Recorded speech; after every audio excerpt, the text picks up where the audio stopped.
¿Cómo lo traes? Venimos paseando. Espectacular, espectacular. Este coche es todo un gozo poder disfrutar de él, ¿no? Recuerda de probarlo para el drifter, ¿eh? Es ideal. Por la calle prefiero no hacerlo, ¿no? Si tuviese un sitio abierto y un parking donde poder hacerlo y neumáticos más duros, se podría hacer. Te hago la última y ya te dejo tranquilo, pero para mí es una de las más importantes. Nosotros con televisión, al llegar a Latinoamérica, al llegar al sur de Miami, hay gente que obviamente conoce poco del mundo motor porque no está en España. Exacto. Y un poco te lo voy a contar al revés, para que veas por dónde quiero ir. Cuando Alonso empezó a ganar campeonatos, la gente lo tildaba de soberbio, pero porque el carácter de Alonso era un carácter bastante retraído, y entonces se cuidaba mucho lo que decía. Si tú buscas en YouTube las primeras entrevistas de 2003, en la época de Renault, o mismo de Minardi, del 2001, ves las entrevistas de Alonso y ves las entrevistas de hoy en día en Ferrari, parece que fueran dos personas completamente diferentes.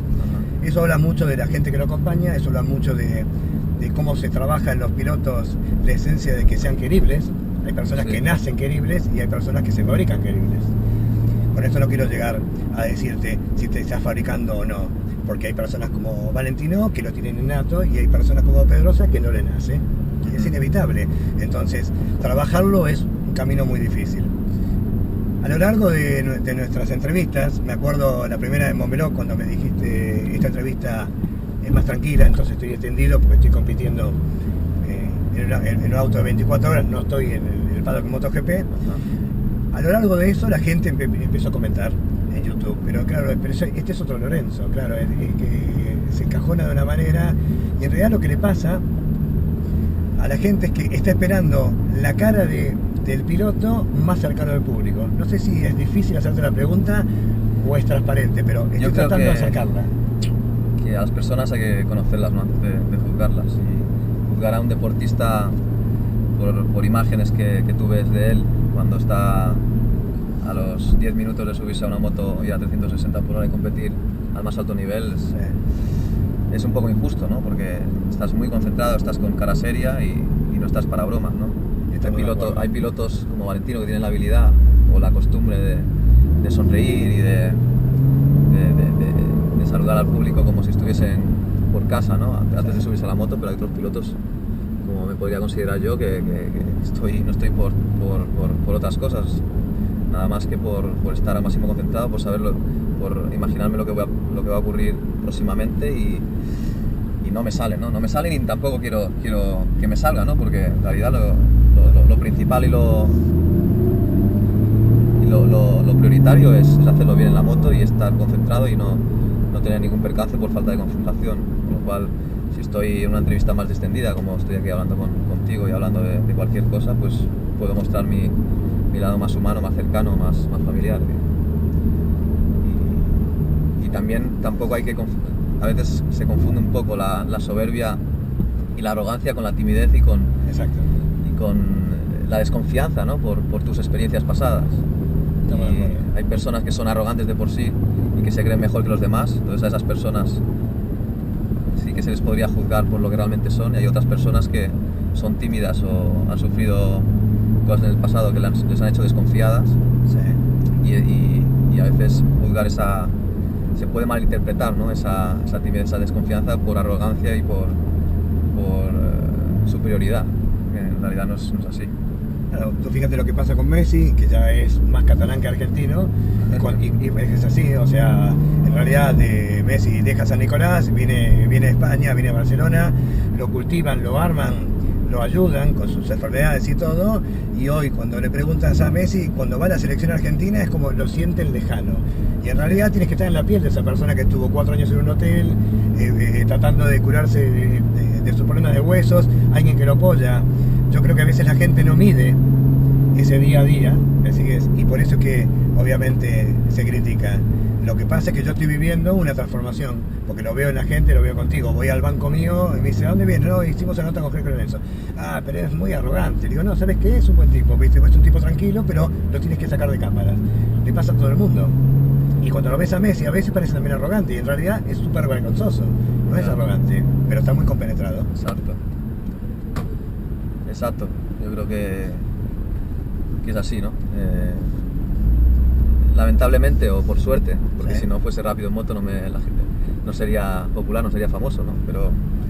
Estamos de acuerdo. Pero lamentablemente el 90% del tiempo que se me graba cuando estoy en el box concentrado y estoy serio, ¿no?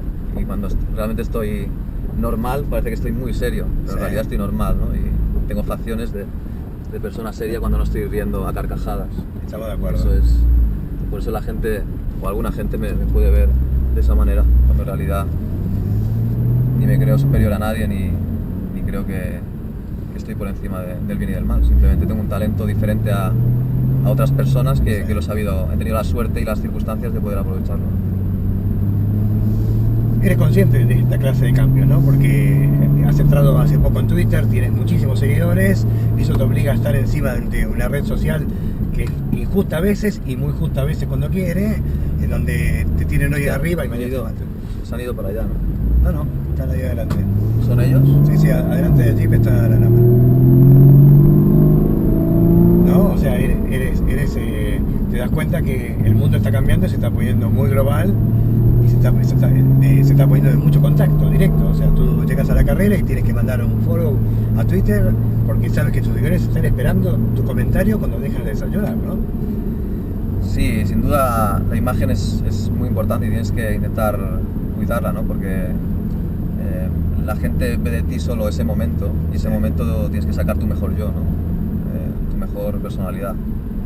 Y a veces es difícil porque igual 5 minutos antes has tenido algo que te ha ocurrido, que estás enfadado y no te sales sacar tu mejor yo, sonreír y ser agradecido con la gente o darle la mano a alguien con una sonrisa, pero tienes que hacerlo porque esos pocos segundos que ellos te ven son los únicos que pueden tener ellos de estar contigo. Estamos de acuerdo, es que en realidad es el momento donde te necesitan y trabajar en esa clase de momentos no es fácil ni para ti ni para los que te siguen.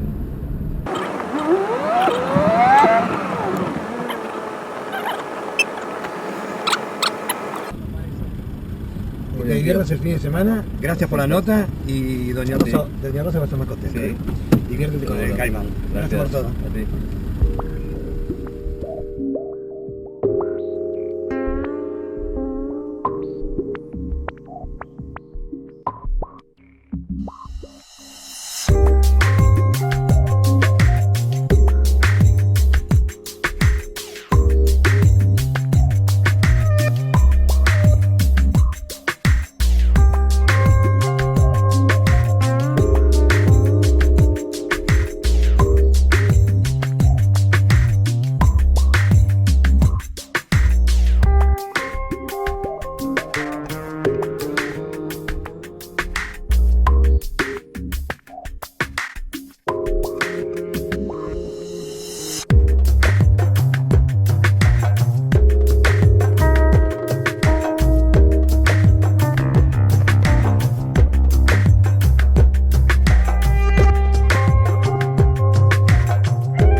race pilot, I need to be well physically prepared. I'm using basically 3 different sports because I need to be strong, I need powers.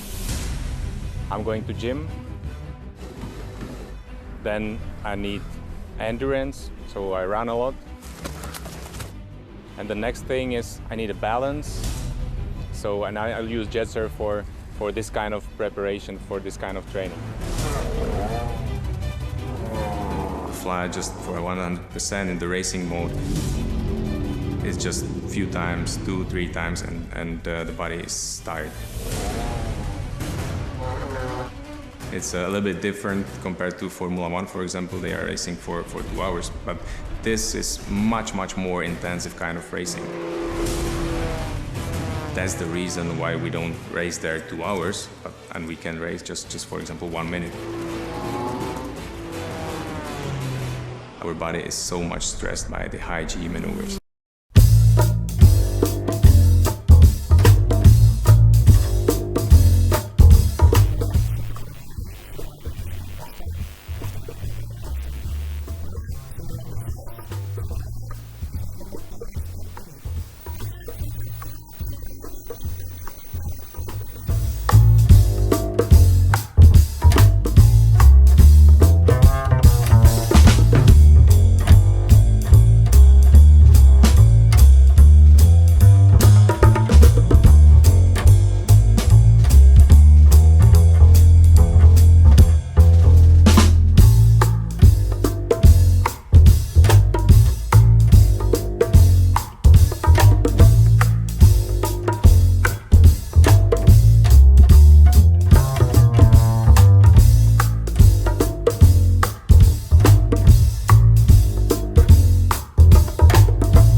my goodness.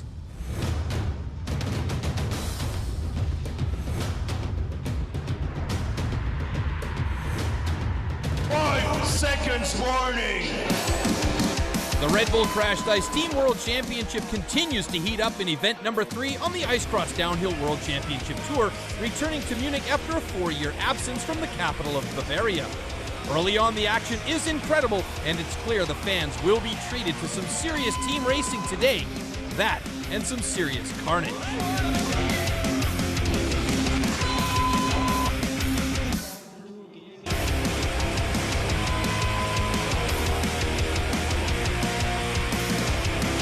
In Semi 1, Team Unreal are up against the ranking leaders Team Living the Dream. Team LTD have a 3-man finish, which means advancement to the next round, but there's a review. I got his jersey a little bit. He shouldn't have fallen down like that. You know, it's racing, so things happen like that. Semi-final number 2 in a great heat with the Ice Crew against the Couch Garden Crew. The boys in gray, led by Fabian Mels from Germany, have the numbers at the finish, edging out the Couch Garden Crew 22 points, 10 to advance to the final. UNRL in their second final in 2 Red Bull Crashed Ice events, and the Ice Crew stepping up to their first final of the season. UNRL were quicker to the bottom and had first, second, and fourth places locked up. They collect 1,000 event points and move ahead of Team LTD in the overall rankings with their win here in Munich. Next up, Jyväskylä Lais in Finland.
In the back with a 20 cent, got the Glock cocked back. In the back with a 20 cent, got the Glock cocked back. Got the Glock cocked back. Soldier for life, I'm a soldier to death, that's why I've got soldier for life tatted right across my chest. Soldier for life, I'm a soldier to death, that's why I've got soldier for life tatted right across my chest. Soldier for life, I'm a soldier to death, that's why I've got soldier for life tatted right across my chest.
Great reruns right there. You see that the moves were just very good except for that. But he just got up again. Thank God for his safety. That's right, ladies and gentlemen. We all pumped up. He's ready to go on the stage.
توج فيها الفائز من استراليا باللقب العالمي وايضا بلقب اليوم في الامارات العربيه المتحده. والشكر طبعا موصول للكل ومثل ما نشوف الاجواء الاحتفاليه موجوده الحين على البوديوم، اجواء اكثر من رائعه، ونشكر السيد محمد خليفه المبارك رئيس مجلس الاداره رئيس الجوائز اليوم، وطبعا مكانه اوف كورس العلوي It's time for a shower. Here we go. Ladies and gentlemen, one last time, put your hands together for our winners here tonight for the Red Bull X-Fighters UN.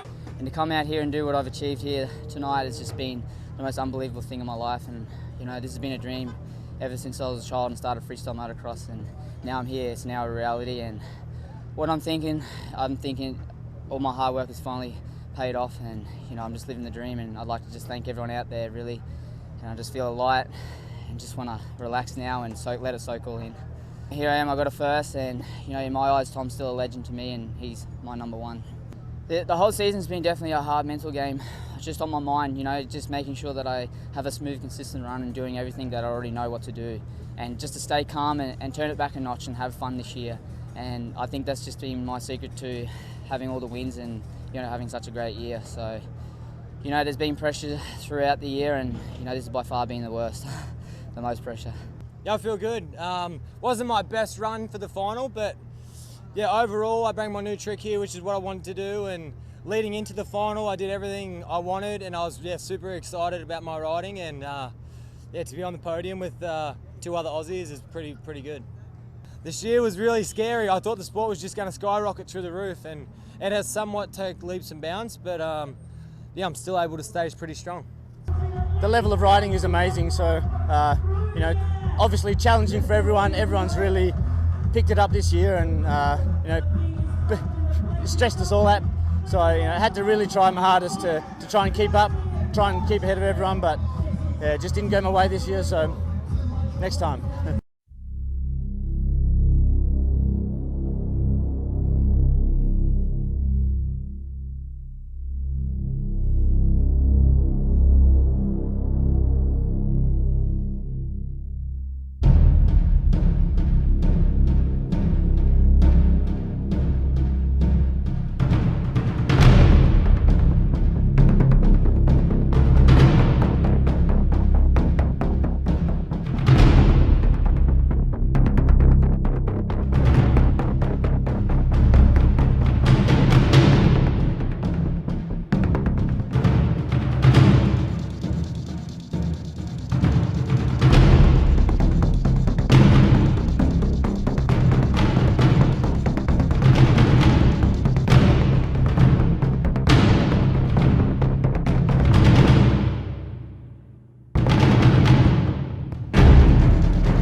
Hola a todos desde Sebring, donde hemos disputado las Lamborghini World Finals en el circuito, uno de los circuitos más históricos de Estados Unidos, en el estado de Florida, 200 millas de Miami.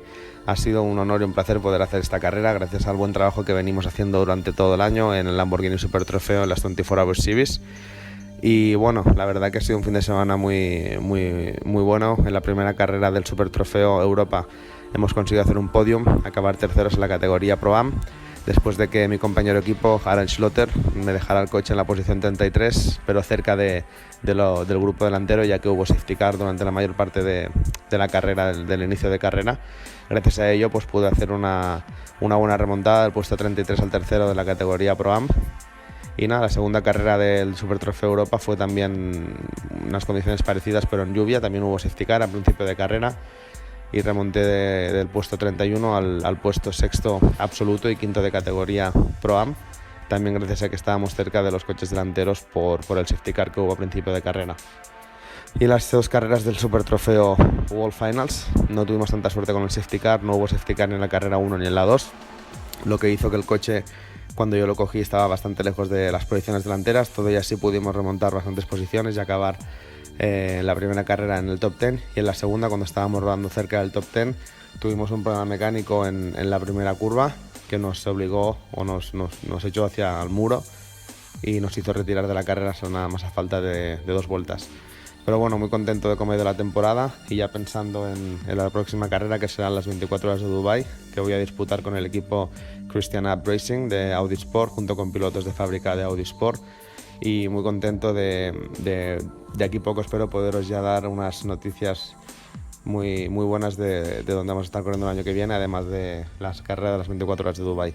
Muchas gracias por el apoyo y nos vemos pronto. Un saludo.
Tu opinión nos interesa. Si tienes algo que decirnos, envíanos un mail. Esperamos tus sugerencias.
do something that you're good at and you like doing, because you're going to spend your life doing it. I think that's one part of success. And then the other one is just attention to detail. You know, don't leave anything to chance. Bonham's style is a very efficient flying, you know, very precise and efficient flying. It's always a pleasure to see Paul flying because the flight is just smooth and beautiful. It's an example for all of us. Take any type of smooth flying that you see all the guys doing and implementing now. That's all from the Paul Bonham handbook. Bonham now heads for home, full throttle, full speed. I don't think it's just speed. It's the joy of fine machinery, which in turn generally leads to speed. If I fly against him, I know I have to fly clean. There's no chance against him if you fly with penalties. The smooth, clean, error-free style that we love to watch. He's a guy that it's always fun to beat just because it's so difficult to do. Paul's an excellent pilot, surrounded by a very, very good team, and he happens to be the most consistent of us all. My favourite saying is, happiness is a journey, not a destination. 2 gates to go now for Paul Bonham, and Bonham is there! And he's in! Oh, he's done it! Paul Bonham has won the championship! Yeah! Here comes Bonham! Come on, Bonham! And it is there! Paul Bonham is the king of Ascot for the second time of asking.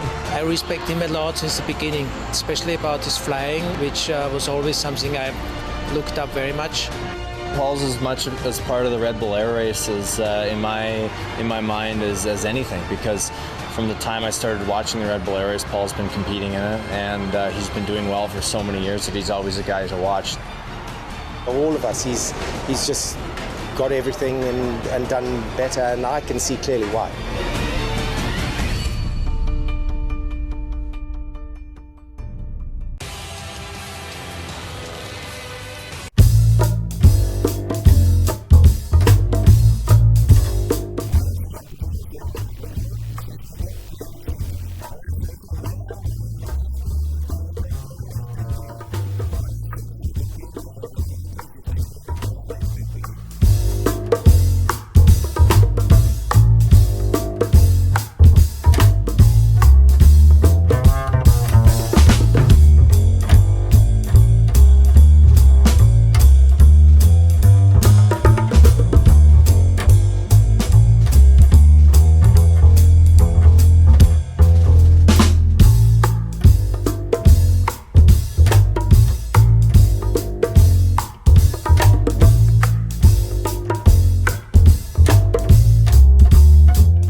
Schärfer.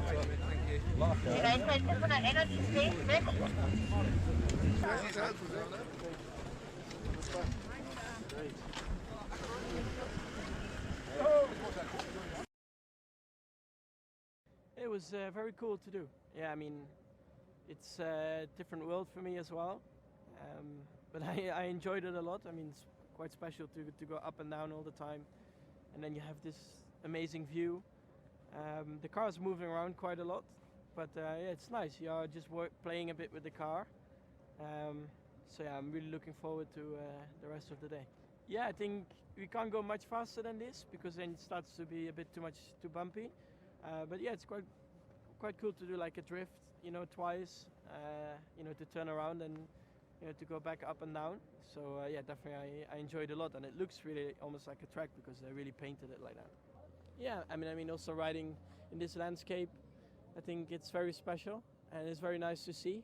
I mean, even if you look up there, if you have such a view in a Formula 1 car, yeah, I enjoy that a lot.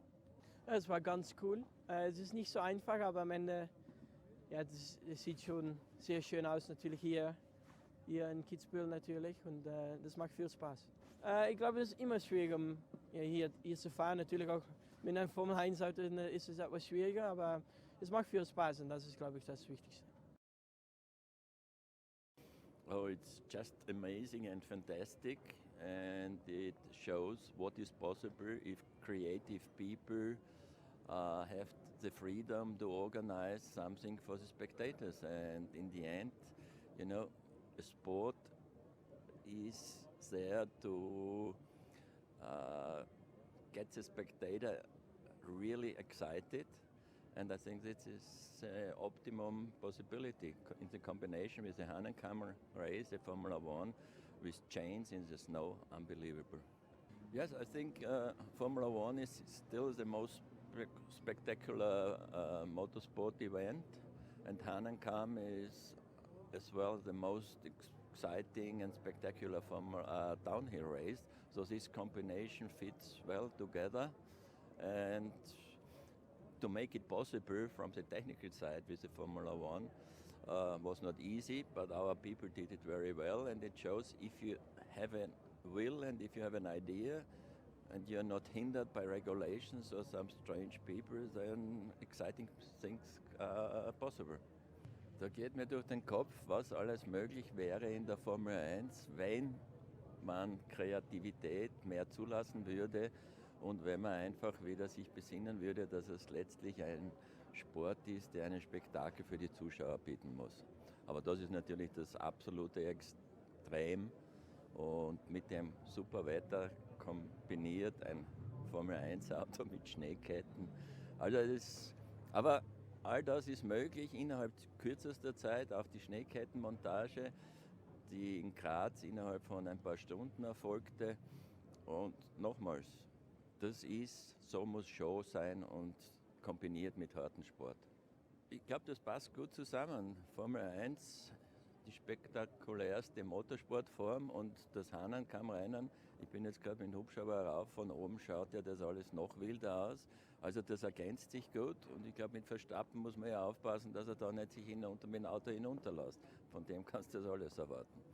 The standout moments for sure is driving the car itself in the snow. It was quite tricky, and of course that the people were watching it and they were loving it. So that's always very nice to see. It's quite steep, especially a Formula 1 car, but it's not made to go on the snow. So I enjoyed the track. It was like an 8-figure, trying to get some donuts in. At one point there were a lot of grooves, so I couldn't really get it turned around again because we had a lot of traction at one point. But at the end, I mean, I thought it was a great show, and I think that's the most important. Ja, ich glaube, die Geschwindigkeit natürlich war schon hoch für ein Formel 1 Auto in die Schnee. Das hat natürlich viel Spaß gemacht. Und ja, am Ende, ich glaube, das ganze Event war ganz cool. Ich glaube, die Piste war sehr schön. Ich glaube, die Organisation hat einen sehr guten Job gemacht. Und ich glaube auch von Red Bull her, das Auto hat alles perfekt gemacht. Und ich glaube, das ist auch sehr wichtig. Super, das noch in Holland. Naja, einen kleinen Finger würde ich mir schon abschneiden lassen, wenn ich da mal fahren darf. Naja, vermute mal, ohne dass ich Autorennen gefahren bin. Speed ist ein Thema, Linie ist ein Thema, wer ist schneller ist ein Thema, das sind alles Themen, die du beim Skifahren auch hast.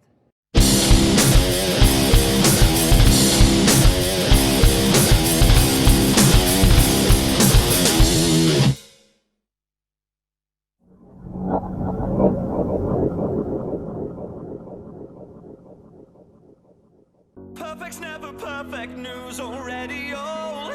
Gonna give me a reason not to feel so cold. I got something special kept right up my sleeve. Gonna give me a reason not to go and leave.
Has won the 8th and final round.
Yeah, but now we will have to continue to drive, to take the experience, and to know better what reason to adopt in different kind of situation. We'll see.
Sí, exactamente, no sé los motivos, el balance positivo, claro. Ha sido una etapa muy difícil, nos ha pasado un poco de todo, como a todo el mundo me imagino. Hemos tenido dos veces que nos hemos quedado atascados 2 veces en la arena blanda, parar, sacar las placas. Hemos conseguido salir relativamente pronto y continuar, entonces al final pues bueno, me imagino que los demás han tenido también 100.000 historias y hemos podido ponernos primeros. Due to my former Dakars, I learned to manage the car and I backed off a little bit. Really good navigation of the co-pilot today. No mistakes, exactly on cap we did everything. And we came at CP2 and we were really wanted to do the extra 100 plus Ks, but it was cancelled, so finished second. Yes, it's second complicated day for them. They are here to learn, and there is a lot to learn. Then yesterday they learned how to go in the Rio, not too fast, on today in the sand, which was very difficult because the temperature was very high. They have got some difficulties too, but they are learning and they are still there. There are only 4 days remaining, and they are still there. I'm not sure many people will have thought that at the beginning of the Dakar. They show an incredible level of performance on the first week, and when everybody see the speed, their learning curve, how fast it is, I have no doubt they will able to fight for the victory in the very coming years.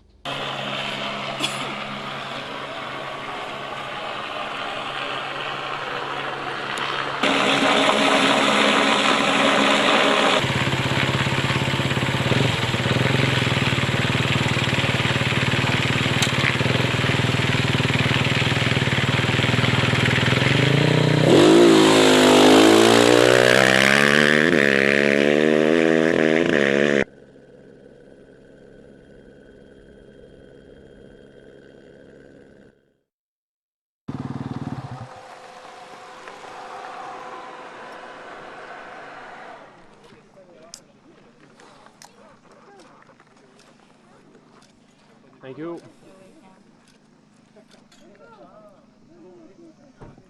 No, I haven't heard too much on the navigation with it all as yet and the stage, but we've got through pretty good. Yeah, we made a couple of little mistakes. Around the 100 mark we got a little bit lost, and luckily we found a waypoint and got ourselves back in and going again. But other than that, yeah, we've had a fairly decent day, fairly solid day, and it was just good we didn't get lost. It was definitely tricky navigation today. I get to the finish line and then they cancel the rest of it, so it's that's a bit of a shame. So, but yeah, I guess that's just the way it is. We'll have to wait and see what call they come up with. But yeah, it just it's a bit of a bummer for me that I have to get to the finish line, and I've done that, and yeah, and they've called it. So, but I guess that's just the way it is. Tu opinión nos interesa. Si tienes algo que decirnos, envíanos un mail. Esperamos tus sugerencias.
Well, you know, I mean, for us, I mean, we've won the whole thing twice, so I never really thought I'd be so excited about a third place, but it'd been a while.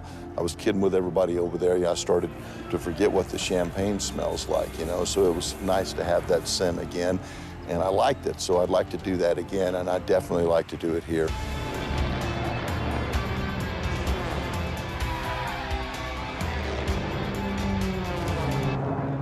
I've always been an adrenaline junkie. I love speed and stuff, but I think, yeah, there's a passion for it too. Racing, it's very part of our culture too, you know. I mean, it's gone back forever, whether it was a horse race or motorcycle race. You know, I trust a machine. You know what it's going to do. And like a horse, I think of it as being a 1,000-pound 5-year-old. You have no idea what it's going to do because it doesn't know what it's going to do. So I just kind of stay out of their way. Honestly, I never wanted to be a cowboy again. You know, I mean, I like the motors, anything with a motor on it. I mean, the horses and the cows and all that, I never really got into that.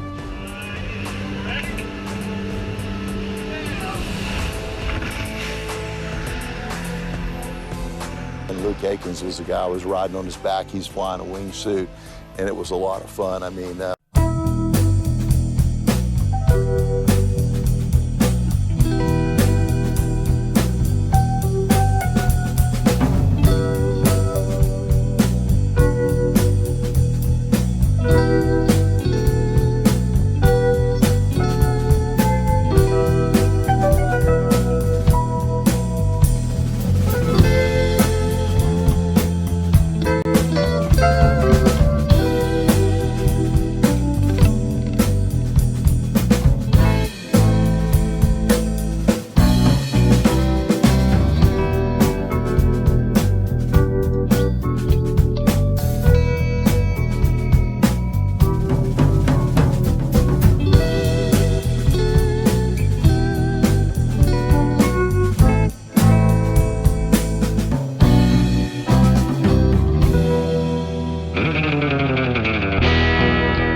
In the back with a 27.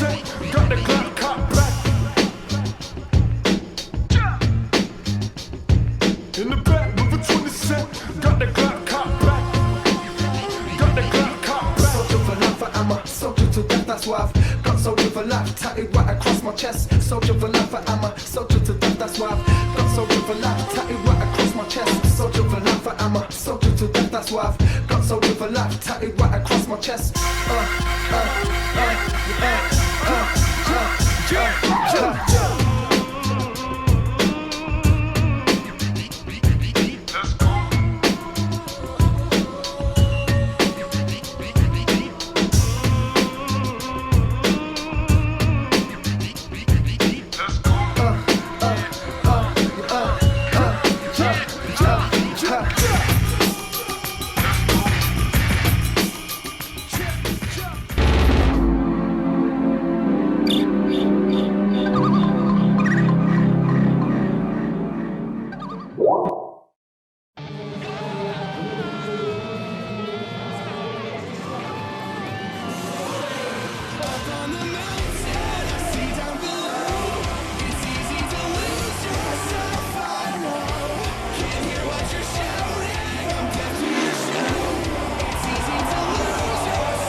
Down there, he's ready. He's ready. He's definitely ready. He's vibrating. You can see it from up here.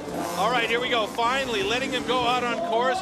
He busts up a couple of Dirt Devils as he gets out there. Quick hello to the audience and the judges, and here we are. Time to start his run. 10 seconds.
Estamos en Buenos Aires, estamos en Argentina con amigos de Peugeot que nos invitan al París-Dakar. Dime tu nombre, por favor. Sebastián Sicardi, soy director de marketing y comunicación de Peugeot Argentina. Gracias por la invitación, aunque vinimos colados por intermedio de nuestro amigo Tomás Harpe. Contame qué es este evento de hoy. Mira, hoy estamos aprovechando lo que se llama el shakedown, que es el último día de puesta a punto de los autos y del equipo previo a la carrera. O sea, hoy los autos ya no se mueven hasta el día de la carrera. El flaco Tomás Harpe me invita a ver el Dakar con Peugeot, pero me encuentro con una persona que te garantizo que este de Fórmula 1 sabe. ¿Me decís tu nombre, por favor? Ricardo Dossi, para los amigos. Tengo un alias, pero ese es para los amigos. Mi nombre es Ignacio Roviralta, soy de padre catalán, nacido en Barcelona, y representé a España en el Camel Trophy de Mongolia 97. Primero te presentas, amigo. Tomás Harpe. Bueno, Tomás Harpe tiene un programa de televisión acá en Argentina. Te diría que es uno de los eruditos en el DTM. ¿Y qué venimos a hacer, Tomás? Peugeot está presentando el equipo. Ante todo quiero aclarar, somos amigos hace 30 años. Así. Nos conocemos desde que éramos ambos muy jóvenes. Sí. Y ahora estamos en Buenos Aires, cerca de la capital federal, a 40 kilómetros, 50 kilómetros, en la presentación del equipo Peugeot para lo que es en un par de horas más la largada del Dakar. Bien. Este mundo motor que estaba tan alejado para Argentina, la Fórmula 1, MotoGP, Dakar, empezó poco a poco a venir, por más que la época no era muy divertida para traernos, empezó poco a poco.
Tu opinión nos interesa. Si tienes algo que decirnos, envíanos un mail. Esperamos tus sugerencias.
1.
Have fun at Stars and Cars. Make sure you have a great day. Let's go racing.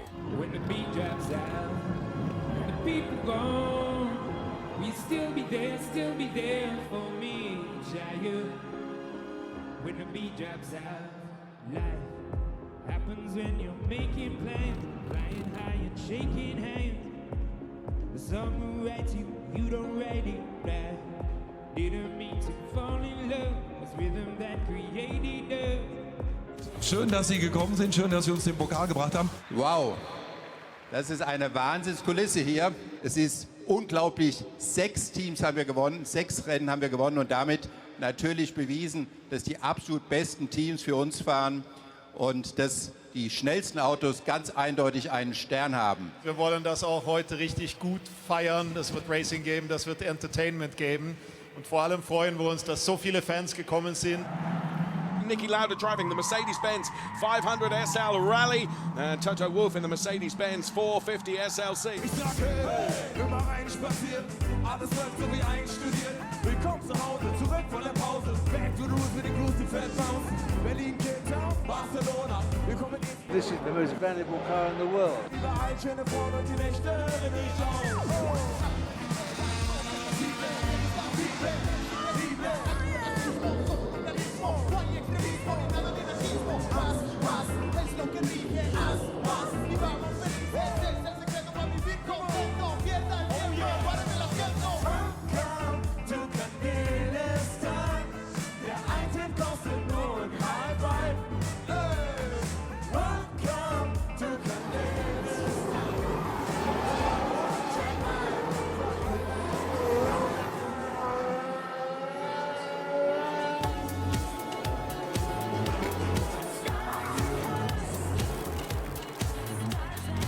was such a great fun, you know.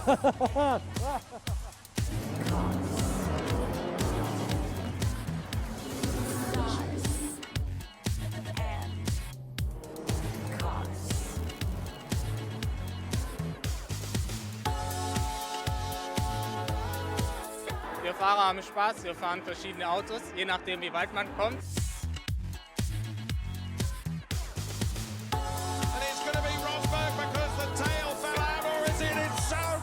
Between the two.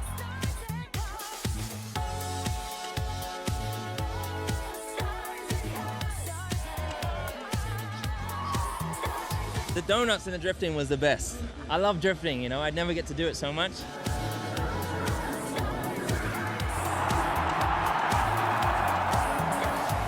Pascal's a great driver, so as he's shown today. So. Baby, nimm meine Hand ich hab alles schon gepackt und wir beide gehen weg von mir. Sieh, der Post ist getankt, ich hab Geld auf der Bank und noch alle meine Plätze hier. Und immer wenn du einsam bist, komm ich rum, wie du da alleine sein. Und immer wenn ich dich sehe, mach es mir tick, tick, so wie deine und alle anderen Girls werden gern wie du. Ey, du bist wunderschön und gefährlich klug. Ey, oh, und ich hoffe, dass es geschieht. Ich bin verliebt, doch hab keinen Plan und bis ich lieb. Doch manchmal träum ich nur von dir. Bitte sag, was muss ich tun, dass du mich hast? Denn ich wär heute so gern bei dir.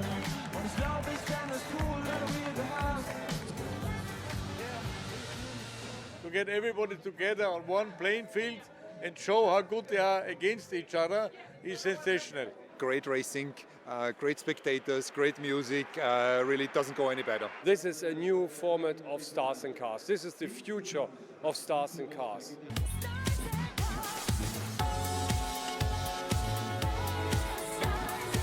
Merry Christmas, everybody.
Tu opinión nos interesa.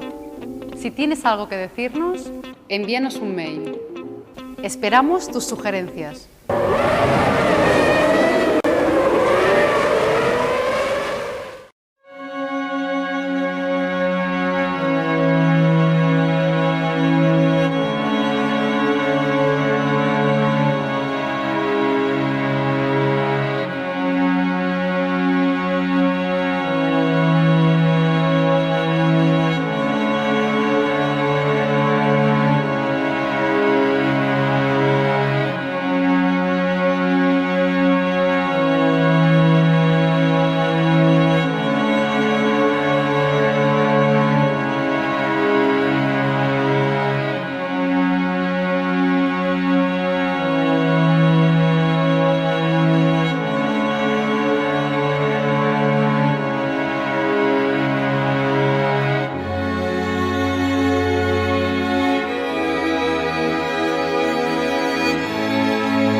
Bueno, mis expectativas son claras. Yo voy a salir al Dakar con la intención de ganar. Una vez que has ganado el Dakar, pues tu único objetivo es volver a repetirlo.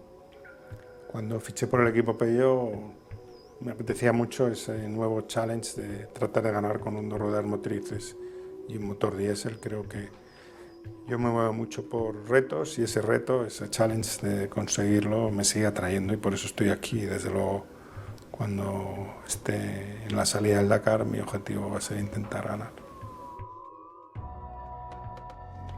Lo más importante es que el coche es mucho más competitivo que el del año pasado. Estoy mucho más contento y así lo pudimos demostrar en el Rally de Marruecos, aunque también sabemos que el Rally de Marruecos era favorable a un dos ruedas motrices, ¿no? Lo que nos vamos a encontrar probablemente en Argentina son tramos más cerrados, más tipo rally, sobre todo la primera semana. Entonces, el hecho de que se suspendiese los 4 primeros días en Perú, donde había mucha duna, mucho fuera de pista, es indudable que nos ha perjudicado. Pero contento, satisfecho, creo que el problema mecánico que tuvimos está solucionado y lo más importante es saber que el coche es competitivo, que el coche es mucho más rápido del año pasado y que nos va a permitir plantar cara al equipo Mini, al equipo Toyota, que son los protagonistas o que han sido los protagonistas en las últimas ediciones. Tan importante es la velocidad como la fiabilidad. La fiabilidad en Rally Rides es probablemente lo más importante. No puedes ganar si tienes un coche que basta durante los 14 días que tengas un problema, se acabó la carrera y tienes que esperar un año, ¿no? Sin duda alguna el equipo ha trabajado muy duro también, no solo en hacer el coche más rápido, sino también en hacerlo más fiable. Es cierto que el hecho de que sea un coche nuevo, aunque tiene piezas del año pasado, pues implica otra vez todo el proceso de validar las piezas, de hacer otra vez esos long run, esas pruebas de larga duración que son tan importantes para validar el coche. Nosotros ahora vamos a volver otra vez más a Marruecos para hacer la última simulación y vamos a tratar de llegar lo mejor preparados posible. En primer lugar, pues si ves que has hecho una trayectoria equivocada porque has pensado que la curva era diferente, yo personalmente me enfado conmigo mismo por haberme equivocado. Me estoy dando cuenta que estoy perdiendo tiempo en esa curva en concreto. Luego hay veces que subestimas la curva, piensas que la curva es más lenta de lo que es tienes que, a veces en los rides tienes que improvisar mucho, ¿no? Improvisar es la palabra quizá más importante en la conducción de un ride, porque no tienes información. A veces te sorprenden cosas tremendas, un bache que piensas que es lo más peligroso, no piensas que es en el fuera de pista, a lo mejor no hay ningún bache y de repente en un fuera de pista te encuentras un agujero, cualquier cosa que automáticamente vas al límite de la suspensión, el coche, la tendencia en esos momentos es de que se levante la parte trasera del coche y es lo más peligroso el volcar hacia adelante, ¿no? Por eso leer correctamente el terreno es tan importante y mantener la concentración en el terreno es tan importante en los rides, porque hay muchas sorpresas que a veces suelen ser peligrosas. Con piloto, sobre todo, el roadbook lo que te indica es los cruces, si hay algunas zonas de peligro, las dividen en peligro 1, peligro 2 y peligro 3, pero claro, la información de las curvas no está, salvo casos muy puntuales. Entonces, conduces a vista, básicamente, y el roadbook lo que te indica es más que nada el camino, ahí es donde el copiloto tiene que ser muy preciso, sobre todo también para, como decía, los peligros, y luego los fuera de pista, el rumbo, ¿no? Que es la labor fundamental y la dificultad del copiloto en esos fuera de pista donde vas siguiendo un rumbo. Bueno, seguro que yo le considero un candidato a la victoria, ¿no? Sebastián es un piloto tremendamente rápido, inteligente, que se va a adaptar a los rides inmediatamente. Yo creo que con un coche como el que vamos a tener, él va a estar peleando por ganar etapas, por ganar la carrera y sin duda alguna es un refuerzo importante del equipo Peugeot. A partir de ahí dependerá un poco también de lo que hemos dicho antes, de la fiabilidad del coche. Tu opinión nos interesa. Si tienes algo que decirnos, envíanos un mail. Esperamos tus sugerencias.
Je suis désolé.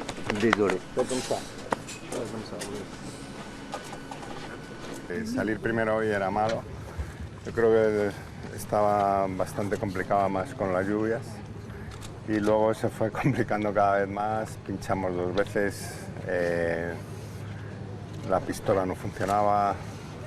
Luego en la salida de la segunda parte del tramo estaba puesta en un sitio que te quedabas. Sí. Estuve parado por lo menos ahí otros 5 minutos y luego al final pues tuvimos el problema con el cambio y hasta allí. Ya, pero vaya día, ¿no? Vaya palo, venir remolcado tantos kilómetros, tienes que estar hecho polvo, Sí. moral y físicamente. Sí, es un día que ha empezado a las 3 de la mañana y acabamos de llegar ahora después de hacer 300 y pico kilómetros remolcados. Tanto en el tramo como en el enlace, ¿no? Ha sido un día de esos para no olvidar. Pero está muy triste, Carlos, pero el público argentino está al costado de la ruta esperándote, estaban todos aquí afuera, seguramente un mensaje para ellos también. Sí, no, muchas muestras de cariño y yo en el fondo estoy contento, he disfrutado la carrera, me lo he pasado bien, he ido rápido, estaba liderando después de perder el primer día el mazazo de los 14 minutos. Y bueno, el Dakar es así, hoy también en su día tuvo los problemas, tuvo Depre, Nasser Alatilla hoy también, en fin, es una carrera que van poco a poco pasando cosas y al final el que menos problemas tiene pues es el que gana. Hoy desde luego era el peor día para salir delante.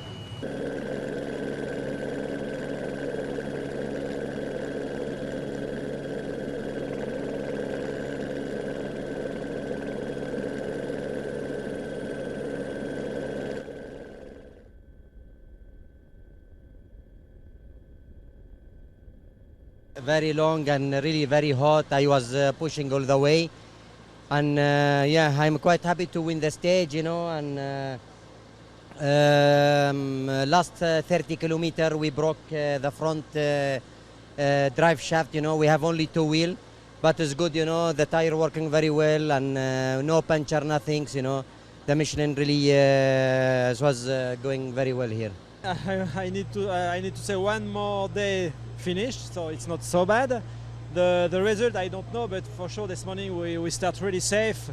We try to do a really good navigation on the way. It was not easy because a lot of navigation, Fesh, Rio, and at the end it was really narrow like a labyrinth, you know. But we are really happy to be here. Yeah, it was a long stage. It was not easy, and I tried to keep a good rhythm. In the start I lost some time because we were fighting with Nani. One time I was passing, then he was passing again, and we were always in the dust. Then at the end I broke a transmission, but still the time is okay, so no problem. I think it was quite difficult day today with difficult navigation and a lot of branches, a lot of difficult to pass with the car as a first car. We start the stage also difficult to find some waypoints. We have one puncture. It was not working our nut gun, so we lost a little bit more time. Then we have a second puncture, and then in the start of the second part of the stage, the starting line was in a completely wrong place, and we got stuck in the start. We have to take out the plugs and lost another 5 minutes at least. So it was going quite difficult, and then suddenly the gearbox carcass, I don't know how you say in English, it broke, and in this case, in this car, is part of the chassis, so we couldn't do anything. Yeah, not yet. So I won't smell the victory until I cross the finish line on the last day. So it's been hard on the bikes today. It's been a lot of hot weather, and yeah, hopefully it's yeah. Look, the bike is still going really good. There's no water leaking or anything on it, and yeah, still feels strong. So We're in a good spot.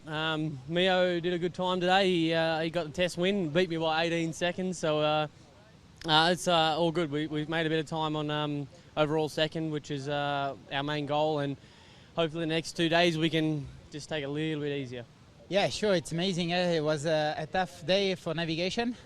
I come back on the pub, Paolo. He crashed and I make a little mistake. I crashed first to the refueling, and after the refueling was very tough for navigation. And I did a great job, you know. I catch a good waypoint at a good moment. So I think I'm also lucky, but I'm very happy to catch the victory today and the third place. Tu opinión nos interesa. Si tienes algo que decirnos, envíanos un mail. Esperamos tus sugerencias.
Belfast, Northern Ireland, the first time ever for a Red Bull crashed ice in this country. Tonight, World Championship points will be the focus for the best ice cross downhill racers in the world.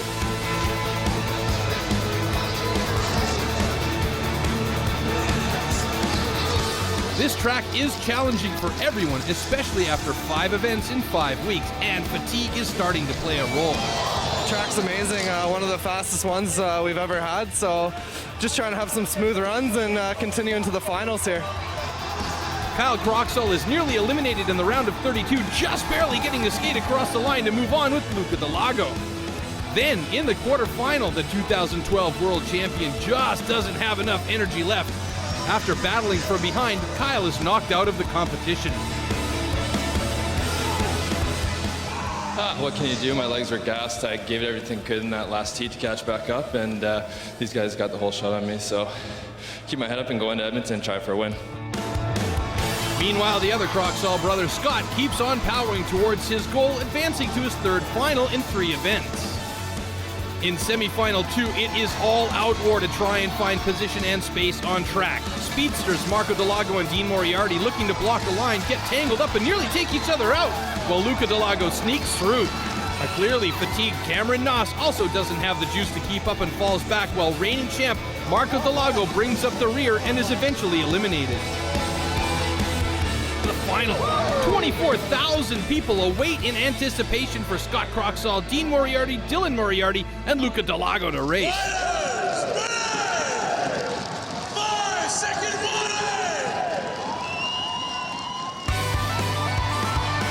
Once again, Croxall proves he's ready with a solid start, and he powers his way down course, while the Moriarty brothers battle for second place with Luca Delago.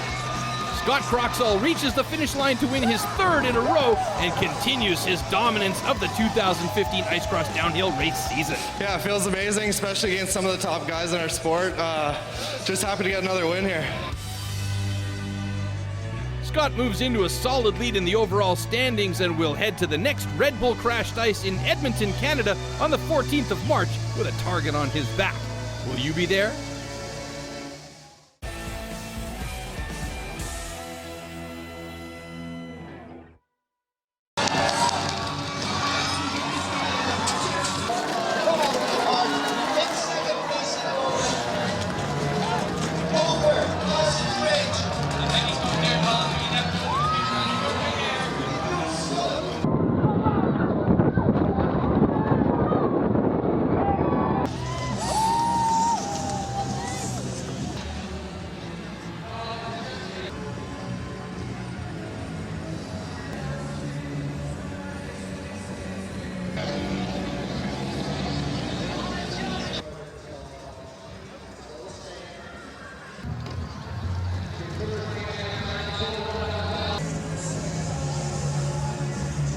Riders, ready!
I don't even know what happened. It hasn't sunk in. I got the whole shot and just was able to stay in first place the whole way down, and I'm holding this first place trophy now, so I'm just really happy about that and just want this to keep going. This is crazy.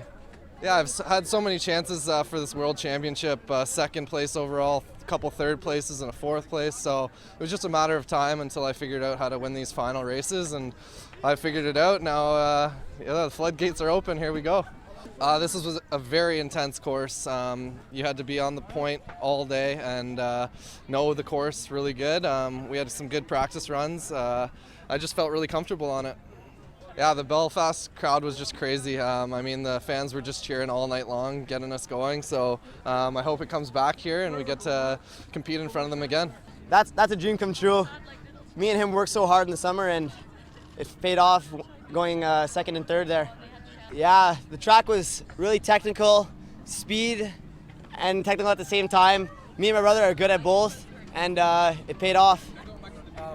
Home race in Edmonton is going to be a fun track, home crowd, getting you going, and hopefully I can come out on top, Canadian finish again. Scotty and my brother had both great starts, and it was hard to keep up with them, but I'm happy for both of them, and Canadians 1, 2, 3. I mean, this track is so long and so technical, it was really exhausting.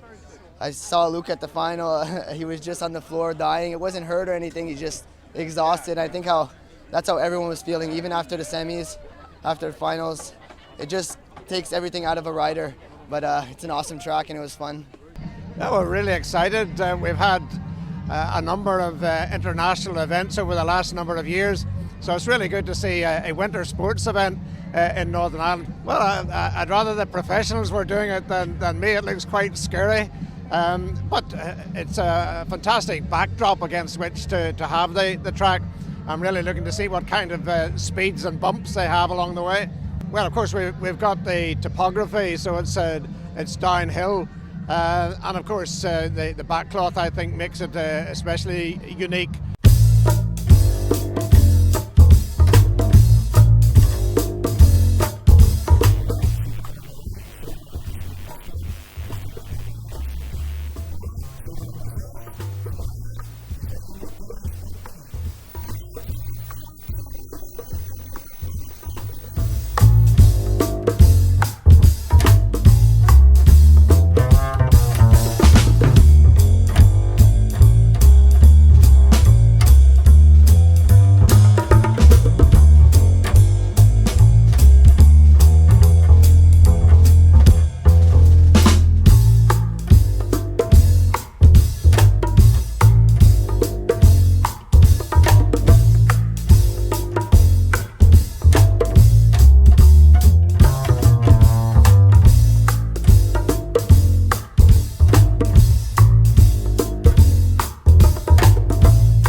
Belfast, Northern Ireland, the first time ever for a Red Bull crashed ice in this country.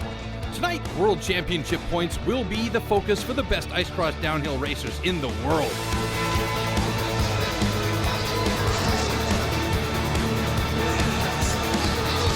This track is challenging for everyone, especially after 5 events in 5 weeks, and fatigue is starting to play a role. The track's amazing, one of the fastest ones we've ever had, so just trying to have some smooth runs and continue into the finals here.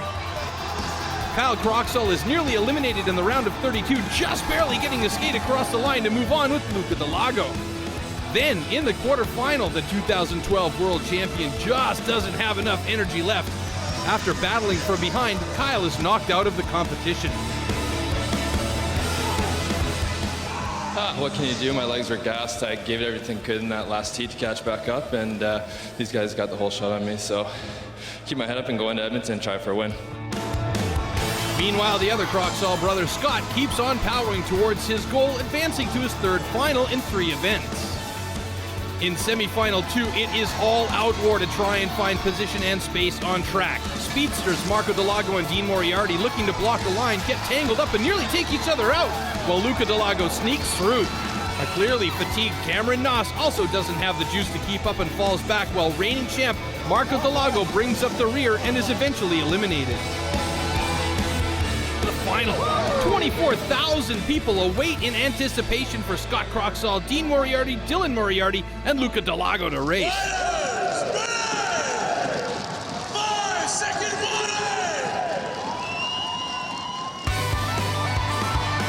Once again, Croxall proves he's ready with a solid start, and he powers his way down course, while the Moriarty brothers battle for 2nd place with Luca Delago. Scott Croxall reaches the finish line to win his 3rd in a row and continues his dominance of the 2015 Ice Cross Downhill race season. Yeah, it feels amazing, especially against some of the top guys in our sport. Just happy to get another win here.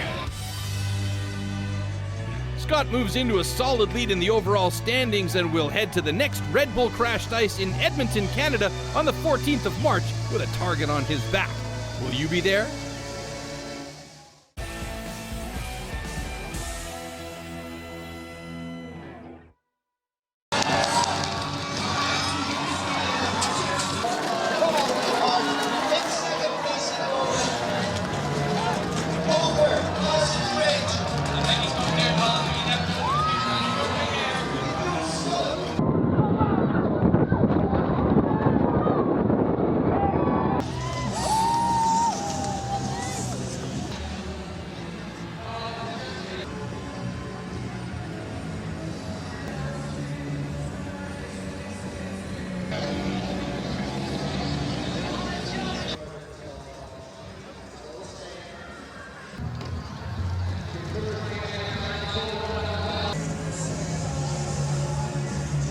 Riders, ready!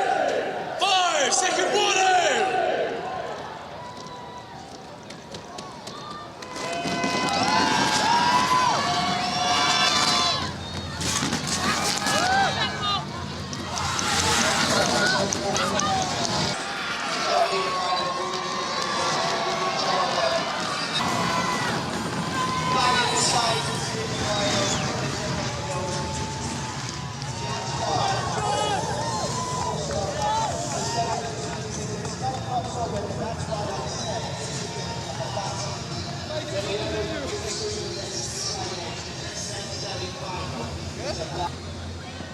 Riders, ready!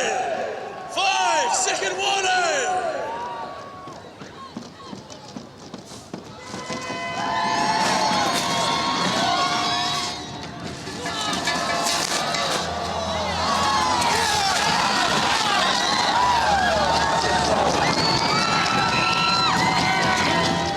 That makes the world champions in the last race as it starts in a moment.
I don't even know what happened. It hasn't sunk in. I got the hole shot and just was able to stay in first place the whole way down, and I'm holding this first place trophy now, so I'm just really happy about that and just want this to keep going. This is crazy. Yeah, I've had so many chances for this World Championship, second place overall, a couple third places and a fourth place, so it was just a matter of time until I figured out how to win these final races, and I figured it out. Now the floodgates are open, here we go. This was a very intense course. You had to be on the point all day and know the course really good. We had some good practice runs. I just felt really comfortable on it. Yeah, the Belfast crowd was just crazy. I mean, the fans were just cheering all night long, getting us going. So I hope it comes back here and we get to compete in front of them again. That's a dream come true. Me and him worked so hard in the summer, and it paid off going second and third there. Yeah, the track was really technical, speed and technical at the same time. Me and my brother are good at both, and it paid off. Home race in Edmonton is going to be a fun track, home crowd, getting you going, and hopefully I can come out on top, Canadian finish again. Scotty and my brother had both great starts, and it was hard to keep up with them, but I'm happy for both of them, and Canadians 1, 2, 3. I mean, this track is so long and so technical, it was really exhausting. I saw Luke at the final, he was just on the floor dying. It wasn't hurt or anything, he's just exhausted. I think that's how everyone was feeling, even after the semis, after the finals. It just takes everything out of a rider, but it's an awesome track and it was fun. Yeah, we're really excited. We've had a number of international events over the last number of years, so it's really good to see a winter sports event in Northern Ireland. Well, I'd rather the professionals were doing it than me. It looks quite scary, but it's a fantastic backdrop against which to have the track. I'm really looking to see what kind of speeds and bumps they have along the way. Well, of course, we've got the topography, so it's downhill, and of course the backcloth, I think, makes it especially unique.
downtown Santa Cruz, California, just off the ominous coastline and overlooking Lighthouse, is a famous surf break known as Steamer Lane, also known as the Lane to the locals. This point, surrounded by waterfront cliffs, provides a stadium spectator-friendly setting for the world's top surfers to test their skills against the cold winter conditions of the West Coast. This is the O'Neill Cold Water Classic. You're watching the Red Bull Signature Series.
Everybody, Soundmaster Keller here, your host of the Red Bull Signature Series, and allow me to welcome you to Santa Cruz in Northern California, the setting for the O'Neill Cold Water Classic. Now, surfing in this region dates back to the 1930s.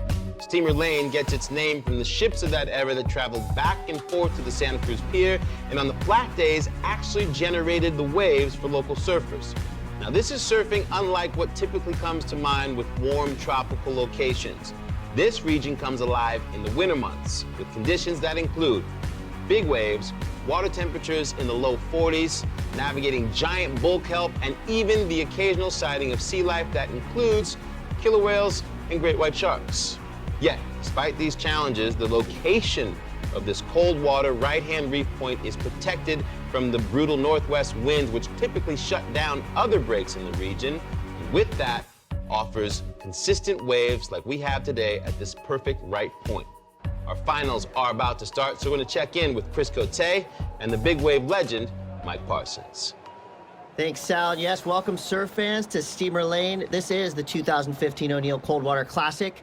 We're going to go four-man heats. Top two surfers will advance. We're going to go four-man priority.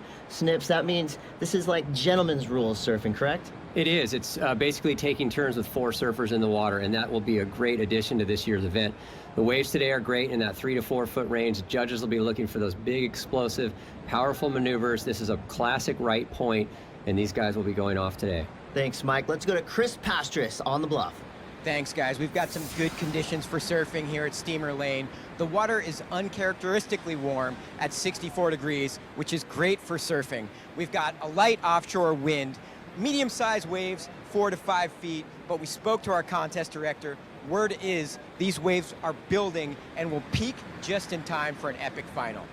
Thanks a lot, Chris. That's right. We're getting into quarterfinal action. This is quarterfinal number 1, Alejandro Moreta from Puerto Rico. Nathan Yeomans from right here, San Clemente, California. Brogy Panesi, he is the underdog, the young threat to take this heat out. Killian Garland, he is going to be another local favorite from just down the road in Santa Barbara. We're going to start off with Killian Garland. Picks off a nice little wave right off the slot, straight off the top. Killian Garland, he is a tall, powerful surfer. He's able to generate a lot of speed. Comes around this section. Nice hooking turn straight back into the power source. Another big snap, releasing the fins. Killian Garland, so he grew up in right-hand point breaks, and it's showing his style right here, suiting to Steamer Lane really well.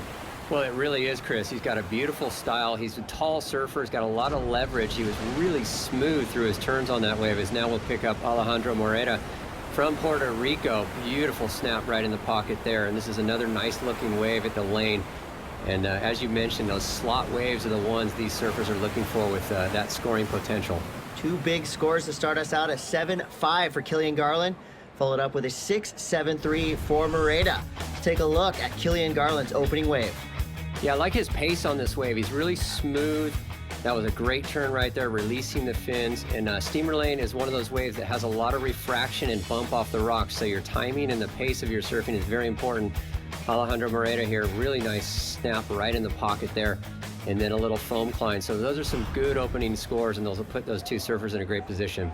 Again, the judges looking for speed, power, flow. We'll see what Kilian Garland can get going on this. Nice right, he throws the fins, nicely executed frontside reverse, tries to follow it up with a 360.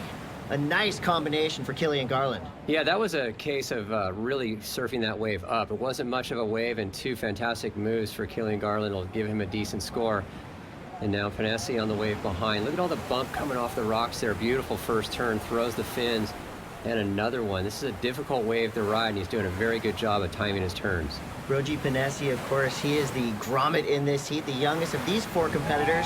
He's from right up the street in Pacifica. You can hear the locals loving the performance of Brogy Panesi as he comes through with a nicely scoring wave. And there you see the crowd goes wild. Mike, this is one of the only spots in the competitive world of surfing where the spectators actually stand above the surfers as they're taking off on waves. Yeah, the lane is an amazing amphitheater for surfing. You can see those spectators looking down off those rocks as we check in with Alejandro Moreta here on just a smaller wave. But yeah, it's one of the greatest places to view a surf contest in the world, and it is a world-class right point. And Alejandro, just some nice cutbacks here on this wave, not really allowing him that long wall. Wave selection will be very critical today, and you want those waves to peel all the way down the point. Well, this is our first look at Nate Yeomans. Of course, he had the big win here last year. His backhand is explosive. If he can get this thing going, this is going to be a good score. Nate Yeomans getting involved now, carving hard. Another powerful surfer, goes for the chop hop. Now that is not really a big scoring maneuver, but the fans still like it. Yeah, absolutely. Let's check in here with Nate Yeomans off the bottom. Big, powerful first turn. He's got a lot of leverage, a lot of power in his surfing. That's a nice second turn there. Unfortunately for Nate, this wave really didn't pan out through the inside, but looking smooth. He's won this event twice in the past. Very comfortable out here at the lane as he throws the chop off. Well, we were hoping for a big finish from last year's winner, but unfortunately, Nate Yeomans goes down in fourth place. Alejandro Moreta follows him in third, advancing through Brogy Panesi and winning that heat from Santa Barbara, California, Kilian Garland. Let's take a closer look at this wave with O'Neill team rider Ben Coffey. This is the course preview. Well, beautiful morning here. You can see steamer lane here, the jump off the cliff. And that is at the very top of the point. There's the kelp that keeps this place so clean from those strong northwest winds. And here's a takeoff at steamer lane right next to the rocks here. You're literally up against them at high tide. It refracts right off the cliff. And then it gives you this beautiful canvas for big backside off the tops that Ben is performing here on this nice clean morning light. And Judge is really looking for those big backside turns or front side, but it's a quality wall, and powerful surfing here this morning will be what the judges are looking for.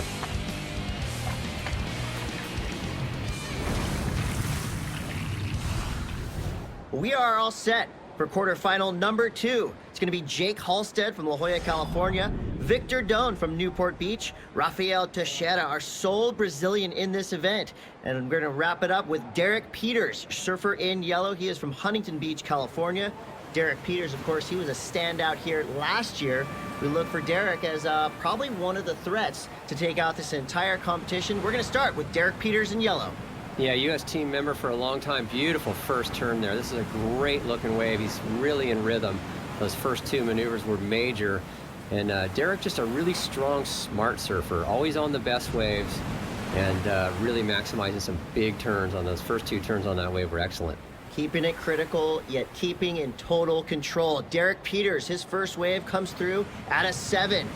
Now here's our first look at the young Brazilian, Rafael Teixeira. Yeah, nice looking wave here. He's got a good wall, nice opening turn there, throwing lots of spray, really powerful and tight in the pocket. Well, as we wait for the score for Rafael Teixeira's first wave, let's go to the beach where Chris Pastris is with Nate Yeomans. Thanks, guys. Nate, I know you got behind a bit early. The waves were a little slow during your heat. You didn't get a chance to defend your win. Take us through what happened. Yeah, you know, I think the lane of all places, it's just, it kind of determines who's going to make it or not, and you got to get the right waves. There's not much opportunity in between the good waves, and I was just kind of out of rotation. It was a good time. I would have liked to have done a little better, but no hard feelings, man. Onward and upward. Yes, exactly. And we're stoked you're here. I know O'Neill's stoked you're here. You got to hit the road. Your family's here. Best of luck with the rest of your year. Thanks, Nate. Yeah, cheers. Thanks, Chris. Always good to hear Nate Yeomans positive and looking forward to the next event. Let's get back to this quarterfinal. We're going to start it off with Derek Peters, surfer in yellow. Yeah, Derek Peters using his priority here. A nice looking wave. Big first turn, drifting the fins, and then gliding across this section nice and smooth. Another nice snap in the pocket. Is reading this wave really well. Very important to be in that rhythm with the wave, and a fantastic last turn there, really ditching the fins, and very impactful finishing turn there for Derek Peters. That's going to be a nice backup score for Derek. Now let's get to Victor Doan. Victor on a tricky looking right as he gets caught behind just a little bit, still manages one quick turn. It's probably going to come through at a little bit of a low score, so we're going to look at Jake Halstead having a paddle right up against the bluff. Yeah, Jacob Halstead from down the road in San Diego, a big, powerful surfer. Surfing reminds me a lot of Connor Coffins. He's very smooth and powerful, has a ton of talent as he waits for this section to build up. Nice snap in the pocket and looking for that oncoming section. You can see the bump, and he finishes very strong, and he likes it. Well, the judges really loving the powerful approach of Jake Halstead. Now let's take a look at Derek Peters. Winding up, smashing that oncoming section, but not able to hold on. You got to complete these waves, Mike. Well, you sure do. That last maneuver is so important for these surfers. Let's take a look at Derek Peters' ride here. Nice first snap off the top. Another clean re-entry off the top, and right here he's waiting for this wave to build up in front of him, looking for that finishing maneuver that is so important.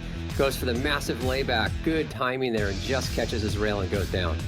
Here's another look at Jake Halstead. The good news for Derek Peters, that wave did not improve, but still in the lead. Halstead, the power approach. You see this strong finish, blasting the tail out. Jake Halstead loving it. Let's get back with Rafael Teixeira. Looks like he could be on a good one. Yeah, Rafael on the backside here. This wave has a lot of bump, that refraction off the cliff. Beautiful first turn.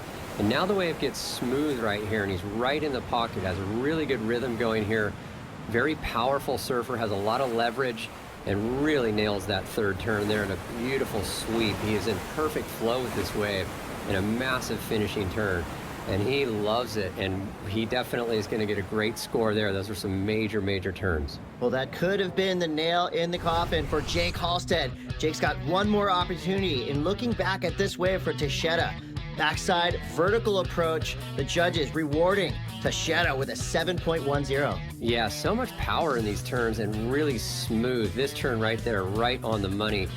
Reminds me a little bit of Chris Gallagher, who's won out here in the past. A lot of backsiders have had great luck at the lane, and Rafael really surfing well here this morning. Last chance for Jake Halstead. He needs a 5-7-8. A nice three-turn combination. He thinks he's got enough. Now it's up to the judges. Yeah, it'll be close. Those are some nice turns. Unfortunately, the wave closed out on that in section, and I don't think it's going to be quite enough. Judges agree. That score comes through at a 4-6-7. Not going to be enough. Peters, Teixeira advanced through. Let's send it back to Red Bull Signature Series studio with Sal Masekela. This event became a world tour stop for the pros in 1988, but surf contests began here in 1967 with the Santa Cruz Pro-Am. As pro surfers travel around the planet from one exotic and tropical location to another for other contests, this event represents the gritty, die-hard surfer that truly braves these waters for the passion. Other breaks might have their own unique history and notoriety, but it takes a special breed of surfer to compete and navigate the cold waters of Steamer Lane. So the Coldwater Classic has been around for close to 30 years. It's the longest running event in Northern California. There's been various iterations of it over the years. It started out as a Western Surfing Association event, more of an amateur event, local event. And then it's blossomed into a prestigious pro event. It's got so much history and heritage. It started out as a local thing, and then it just grew into this big event, and now it's a qualifier. To have it elevated this year to a qualifying series event, a 1500, it's exposing a lot of the American public to athletes that normally they wouldn't see. So it's really a great opportunity for domestic pros to come and showcase their skills. That's right, so much history here at Steamer Lane in Santa Cruz, and hopefully today we'll make some more. This quarterfinal number 3 absolutely stacked. 2 locals, Bud Friedis in red and Randy Bonds in blue, going up against Jake Davis and Keone Yan. Let's get this quarterfinal 3 matchup started. Yeah, this is a great heat on paper. We'll see what unfolds. Randy Bonds, he's out there in the blue paddling for this first wave. Looks like Bud Freitas a little bit out of position, and Randy Bonds up and riding right here on a nice, clean-looking wave. Beautiful first turn. Really critical snap in the pocket, throwing tons of spray, and another one. So he's really in rhythm here. The local knowledge paying off with 3 massive backside turns. Well, you can hear the hometown crowd getting behind Randy Bonds. A great opening wave comes through at an 8.6. Yeah, these maneuvers are world class. Really timing it perfect. Sliding the tail there, kicking on the tail pad, and really in rhythm with this wave, coming right down in the critical section of the wave and straight back into it. Really powerful, perfect timing, and throwing tons of spray. And one more to finish here, connecting with the lip. So I talked a lot about the rhythm, but it's so important, Chris, to have that flow with these waves and be right in that rhythm with what the wave's doing. Well, you see Timmy Ray's getting ready for quarterfinal number 4. Now more action in the water. It's going to be Jan, your surfer in yellow. Having a look, he's deepest, he's in the spot, and he is up and riding. Yeah, Keone on a nice wave here, a big set wave, nice sweeping first turn to get things started, and another clean wrap right in the pocket. He's looking for this wave to get steep and get very critical in the lip, and he's unable to do that. Just nice clean cutbacks though. This will probably be a backup score for him, but good ride nonetheless. As the judges catch up, we're going to go with Chris Pastris, who is with the quarterfinal number 2 winner, Derek Peters. So Derek, you made the quarterfinals last year, and now you're moving into our semis. Take us through that heat. Yeah, it's high tide right now, so there's not a ton of really good waves. You just got to be really selective for the waves you pick. With priority, that allows you to do that. You know, you have your pick, and no one else can really get in your way of the wave you want. So that's a nice thing about this contest, having priority, and you know, it just allows the best surfers to make it through. So stoked. Well, congratulations, Derek. We'll see you in our semifinals. Back to you guys. Thanks, Chris. Priority becoming a key element here at the O'Neill Coldwater Classic. Having a look at this wave, it's the 18-year-old surfer from San Clemente, California, Jake Davis.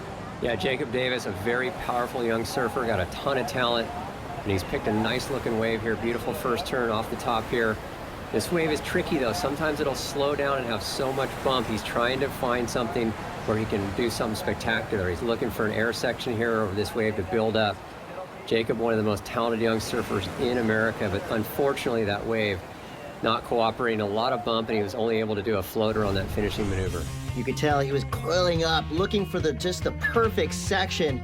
Just did not come through. It'll be a decent score. Jake Davis, of course, a standout in the amateur ranks, now working his way up on the QS system. So as he finishes his wave, that was the section he wanted.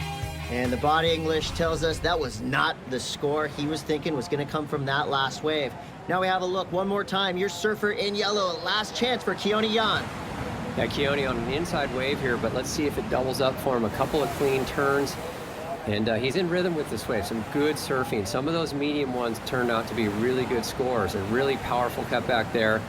So not a big score unless he has a great finish here, but nonetheless a great ride. Very challenging wave to read. So much refraction coming off the bluff. You see these surfers right as they take off. They know patience is going to pay off as they just wait for those bottom turns. The top turns, they're not coming easy today. That's what the judges are looking for. Big, powerful maneuvers. And we know Randy Bonds has those in his arsenal. Here he goes. One final effort from Randy Bonds. Yeah, this is a nice looking set wave. A big first turn, throwing a lot of spray, and beautiful second turn right in the pocket. So two fantastic maneuvers, and you're so right, Chris, about the rhythm of the wave and the refraction. You have to have a lot of patience on this wave and try not to oversurf it. And the local boy, Bud Freitas, with the huge layback opening turn. Well, Bud needs a big score here. 6.86, and he falls on his second turn. The judges, they want to see you complete your waves. Bud Freitas not able to complete his wave. That score is not going to be enough. Yeah, let's take a look at what happened here. He goes for the huge layback opening turn, one of the best maneuvers of the event. And right here you can see the bump on the wave, and he just mistimes this a little bit with the backwash. And unfortunately for Bud Freitas, a local boy, he goes down. And right behind him was Randy Bonds. And check out this second turn right here. Big re-entry, throwing a ton of spray, perfect timing. And he winds up with an excellent score and wins that heat. Well, that is exactly what the judges were looking for. Speed, power, flow, that's enough for Randy Bonds to get a convincing win. In second place, also advancing, Keone Yan. Dropping to third was Bud Friedis, and in fourth place, Jake Davis. Quarterfinal number 4 is in the water. Chris Waring from Seal Beach, California, going up against Tyler Morris from Camarillo, California. And in the blue jersey, Timmy Reyes from Huntington Beach and Dylan Southworth from Sayulita, Mexico. This is a stacked super heat for quarterfinal number 4. We're going to start it off with our surfer in red, Chris Waring. Yeah, Chris Waring on a nice set wave here. Big, beautiful first turn off the top. This wave's got a lot of bump on it, but he reads that second section well. Has to stay nice and smooth here through the middle of the wave, waiting for this section to reform on the inside. Well, he's looking for a section of consequence. He could have it on the inside. One more snap. Releases the fins just a little bit. Finishes off that wave. It's going to come through. Probably a mid-range score. Chris Waring, that'll probably serve as his backup. He's going to want to get back out there and get in position for his next scoring wave. Beautiful set rolling through the slot here at Steamer Lane. And this is Timmy Reyes in blue. Yeah, Timmy on one of the bigger looking waves of the day. This wave is going to run all the way down the point. He throws it up, a little foam climb to start here, and another snap off the top. You can see this wave really running wide and a lot of bump there, and unfortunately for Timmy, unable to negotiate the bumps, and he goes down. Well, we know Timmy Reyes as a surfer that can tackle any wave that comes his way. Put him in waves of consequence, and he'll do just about anything. And speaking of that, Tyler Morris from Camarillo, California. He's the underdog in this heat. He finds himself on a nice-looking mid-sized set wave. Well, this is a nice clean wall in front of him, and he unloads on that second section. Really quality turn there, and another one. So a good rhythm on this wave, and it blows the tails for the finish. So this will be an excellent score for Tyler Morris. Tyler Morris, another big, powerful regular footer, going to work here at Steamer Lane. Yeah, I really liked how he rode this wave. Nice opening slash. He gets right in the pocket right here. This turn on the money. Kicks the tail. That sets him up nicely for another little down carve here. And the wave, he's looking for that closeout, wants to end with an explosive maneuver, and he does just that. Kicks the tail, a little bit of a layback there, and rides out of it clean. Well, born and bred in the beautiful point breaks of Sayulita, Mexico, Dylan Southworth. Up and out, but right behind him, Morris again looking for a backup. Yeah, this wave refracting off the rocks nicely. You can see that wedge coming at him. There's so much power pushing against you, and he's able to connect with that oncoming section. So another nice wave there for Tyler Morris. Powerful surfing. As Tyler Morris kicks out and regains himself in the whitewater. Quick look at Rafael Teixeira gearing up for semifinal number 1, but we still got work to do here in the quarters as we see Chris Waring having a look.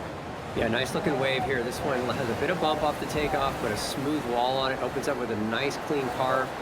You know, this wave, he's dealing with a lot of white water on the face, but it has a good bowl coming at him. He's executing a series of great maneuvers there, unfortunately going down on the last turn. That final section, our surfer is having some difficulty with. Here goes Dylan Southworth. Again, he was born and bred in right-hand point breaks. He needs a decent score. He needs a 5.64 to advance. Nicely ridden wave, but I don't think that's going to be enough. Yeah, sometimes it's difficult, this wave. It's coming at you, twisting sideways. You're looking for major maneuvers, and unfortunately, apart from that first turn, this wave really tough to ride. Really connected nicely with the first turn. Another nice slash in the pocket, but you can see not a lot of wall on this wave. And of course, Chris Waring, the ride before him. This one real filmy, but that turn right there really nice, and this one again. So good rhythm on this wave, good pace to it. And he goes down on that last turn, but before that fall, he had some quality turns. Well, your quarterfinal heat 4 results. Tyler Morris taking the win. Chris Waring in second. Dylan Southworth third. Timmy Reyes will be in 4th place. Semifinal number 1 is underway. Here's your matchup. Roji Panesi versus Killian Garland, Rafael Teixeira, and Derek Peters. 4 surfers from 4 corners of the globe, all fighting to get into that final. We're going to start with Derek Peters in yellow. And Derek Peters from Huntington Beach here. Nice looking first turn there, really timing the backwash perfectly. This wave is going a little bit fat here. He's waiting for this section to build back up. He wants that quality finish. And nice and smooth through here, doing a little bit of a hop as this wave rebuilds for Derek Peters. Derek has been a workhorse throughout this entire event, looking for a big finish. He's coiling up through this inside section, and it's not going to pan out for Derek Peters. He is in control, but he is out. Now, on the beach, we have Chris Pastris with quarterfinal 4 winner, Tyler Morris. So, Tyler, this is your second QS event. You're advancing to the next round ahead of some veterans. Describe what you're feeling right now. A little bit of nerves, a lot of stoke, and just can't wait to get back in the water and surf some more. And what's it like surfing against some guys you've looked up to for years? You know, just to be here and to be in the water with them in the heat, it's like a dream. I can't really believe it right now. I'm still kind of in shock, but I'm just super stoked to have the opportunity. I'm just really fortunate to be here and be healthy and surfing, and just really happy. Congratulations, my man. Good luck in the next round. Back to you guys. Thanks, Chris. Tyler Morris, a relative newcomer to the scene, but doing good here at Steamer Lane. And now we see Derek Peters again finding himself on a gem. Yeah, he really knows how to pick the waves and use that priority. This wave looks great for Derek Peters. He's surfing nice and tight to the pocket and really powerful on rail right there. So Derek Peters looking so strong. Big finishing closeout re-entry. Fantastic surfing from Derek Peters. Yeah, what I love about Derek's approach is he mixes just the right amount of dynamic surfing with that solid fundamental base. You see all his turns perfectly placed, and that's really hard to do here at Steamer Lane. It is. You see him set this wave up perfectly with that first cutback. It really gets him in rhythm with this wave. Right here, he's waiting for the steep part of the wave, and this turn right on the money. Full commitment on rail.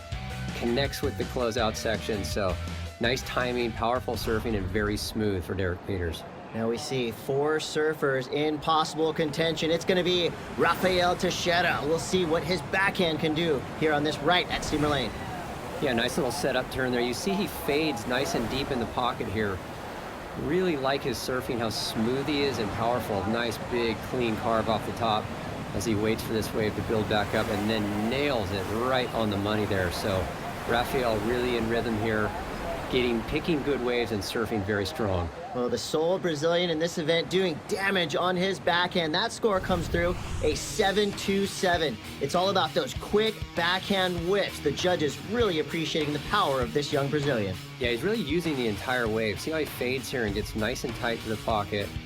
Surfs with a lot of power. He's on rail. He's really smooth and just really has perfect timing. Connects with the lip there, so some big major turns, exactly what the judges are looking for.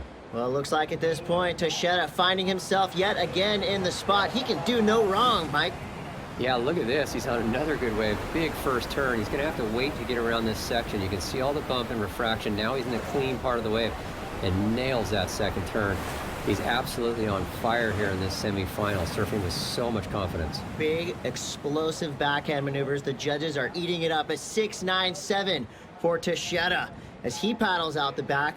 This heat is winding down. You see our competitors right now. They're looking at the ocean. They want something to come through as Teixeira just going to town on this beautiful right-hander. Yeah, that first turn there on the money here. He waits right here, climbs up on the face. Nice sweeping carve right in the critical part of the wave, throwing a lot of spray and fantastic surfing there. Well, it's been an incredible run for this young upstart from right up the road in Pacifica, California. This is Brogy Panesi. He needs a big score. Wow, full commitment on that first section there. I love that cutback, another little layback. Love how he digs into his turns here, throwing a lot of spray and really going for it. Well, Brogy going for the big tail blast at the end of that wave. But again, Mike, that end section, which is so critical for those big scores, not panning out for Brogy Panesi. Now in dire need of a huge score, it is Killian Garland looking for a 9.09. Well, it's a big score. Let's see what we can do here. Nice first opening roundhouse cutback to get things going. This wave looks pretty good. It's nice and clean. He's looking for a quality section to really do a big turn, and unfortunately, some nice surfing here, but not a section to perform an excellent maneuver. Well, he needed a massive score, but unfortunately only comes through with a mid-range 4.87. So that will mean we've got our first 2 finalists. Rafael Teixeira winning that heat in second place. Derek Peters advancing through. Let's send it back to Red Bull Signature Series studio with Sal Masekela. Thank you, Chris. Exciting heats here in Santa Cruz. Looking forward to some more high performance in the upcoming heats. Do you think you could brave the cold water conditions of Santa Cruz? There's a lot to talk about, so why not let us know? Get involved in the conversation. Follow the Red Bull Signature Series on Facebook, Twitter, or Instagram, or you can go to the RedBullSignatureSeries.com, where we have even more exclusive content just for you. Plus, you can download the Red Bull TV app, which is amazing. It allows you to watch this show and catch up on all episodes from every season. You're welcome. We are all set for semifinal heat number 2. This is a big matchup. Chris Waring, he will be your surfer in blue. Tyler Morris will be in yellow. Randy Bonds in red. And Keone Yan will be in white. Chris Cote here with Mike Parsons. Our first rider of semifinal number 2 is Randy Bonds. Yeah, the local boy, big first turn there, really getting vertical. And again, for Randy Bonds, he's in rhythm with this wave. 2 great opening turns, and the local boy off to a great start. Love the excitement from the crowd. Every time Randy Bonds stands up, you hear the cheers start, and they grow as he goes down the line. Now you see a wave coming through. It is going to be in blue, Chris Waring. Yeah, Chris Waring using priority, nice big set wave here. Comes off the bottom of that first turn pretty good, and now nice slicing cutback right in the critical part of the wave. So Chris Waring from Huntington Beach really surfing well here today at Steamer's Lane, waiting for this wave to build up. So much bump and refraction from the cliff you could see on those turns there. So some nice cutbacks there for Chris Waring and a pretty decent opening score. Well, Chris Waring had to know he needed something spectacular with the fan reaction of the previous wave from Randy Bonds. Some good opening turns. It gets tricky through this mid portion, but I like the way he finished this wave, Mike. Yeah, I did too. This was a nice turn in the middle there. This part right here, real tricky. You can see all the bump there. He's trying to get his timing right. And just a nice little sweeping carve to finish for Chris Waring. So a tricky wave to ride. It'll be a mid-range score. Great overview of our 4 surfers as they fight for position. It's going to be from Tahiti, Keone Yan. He's reacting nicely to this cold water, Mike. Yeah, he is. What a transition from Tahiti as he's on a nice big set wave here. A couple of nice opening turns and a third little foam climb there. Sweeping cutbacks, and he's got a real smooth, great style. Yeah, I like the low center of gravity. Nice, powerful, clean approach from Keone Yan, as we see in the slot right next to the bluff, dealing nicely with the refraction. It's Tyler Morris. Yeah, this is a nice little wedge. He throws a layback off the first turn. I love his commitment there. And beautiful carve here right into the pocket. So some good surfing here for Tyler Morris. He's been having quite a run. It really looks like he's found his confidence. Yeah, Tyler Morris. I like that he applies just the right amount of pressure to these waves. Steamer Lane is a spot that you can overpower at times, but obviously Tyler Morris, he knows this wave well. You see perfectly placed turns. Yeah, that was a good layback. He did read that wave nicely. Unfortunately for him, the wave gets a little sleepy here through the middle. He's looking for that section where he can really impress the judges with something major at the finish of this wave, and he was unable to get it. Your surfer in red at this point, the obvious crowd favorite, it is Randy Bonds. Yeah, on the backside here, let's see what he can do. Huge first turn as you hear the crowd go crazy here for the local boy. Another nice re-entry, really picking the good waves, and just gets a little hung up on that third turn. Maybe got caught up in the excitement. That was a great looking wave. Still 2 quality turns, and it'll be a good score. Well, that just shows you, even with so much knowledge of this wave, it can be a very, very tricky wave to read, as Randy Bonds makes a small error that could cost him the heat. Here goes Chris Waring, surfer in blue. He's got a nice looking wave, Mike. Yeah, it's a big set wave for Chris Waring right towards the end of this heat. This wave looking great for him. A nice